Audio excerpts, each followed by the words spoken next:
نروح بقى طنطا، لأن لليوم الخامس على التوالي تجمهر عدة العشرات بل المئات من المسلمين والأقباط أمام كنيسة الملاك انتظارا لظهور السيدة العذراء. تفاصيل أكتر في هذا الموضوع مع نميس عرنوس. تجمهر كبير قدام كنيسة الملاك في طنطا، والسبب مستنيين ظهور السيدة العذراء مريم عليها السلام، بعد ما شافوا من كام يوم حمام أبيض منور بيطوف حوالين الكنيسة، صلوات وترانيم وتمجيد بدأ يتغنى بيها المسيحيين في الشارع قدام الكنيسة، بيترجوا فيها أم النور إنها تظهر لهم تاني. عقيدتنا في إن الست العذراء ده أم السيد المسيح، ولها شفاعتها ولها كرامتها، وعقيدتنا بنحس من خلالها ان الست العذراء بتشاركنا باستمرار في كل افراحنا وكل مضايقاتنا.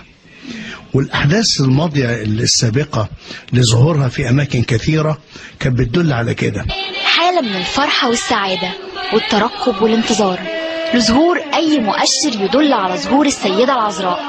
والمؤشر عباره عن حمامه بيضه بتطير على ارتفاع عالي جدا وبتختفي، والحمامة مؤشر لأن السيدة العذراء في الدين المسيحي بيطلق عليها الحمامة الحسنة، والمسيحيين بيفسروا ظهور العذراء إنها بتقدم لهم رسالة بتحسسهم بالأمان والمشاركة في أفراحهم وأحزانهم. امبارح كان حمام بس كده بيلف حوالين الكنيسة ويختفي، لكن يوم الجمعة الساعة 8 كانت بتظهر في الشارع قدام الكنيسة. شفناها امبارح الساعة 4 على هيئة حمامة كبيرة، دخلت القبة وطلعت ونورت نور واختفت.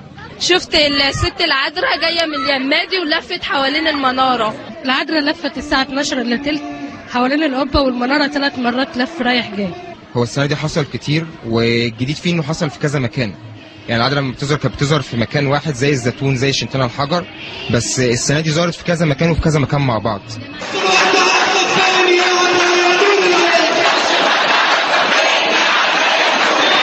تسقيف وتهليل بظهور حمامة بيضة على ارتفاع عالي، من وجهة نظرهم ده مؤشر لظهور السيدة العذراء مريم عليها السلام. ظاهرة مش أول مرة تحصل، لكن الغريب إنها حصلت أكتر من مرة في نفس السنة وفي أكتر من مكان، جاية تعزي أو جاية تبشر، المهم إن هي بتريحهم وتطمنهم. نميس عرنوس، 90 دقيقة، قناة المحور.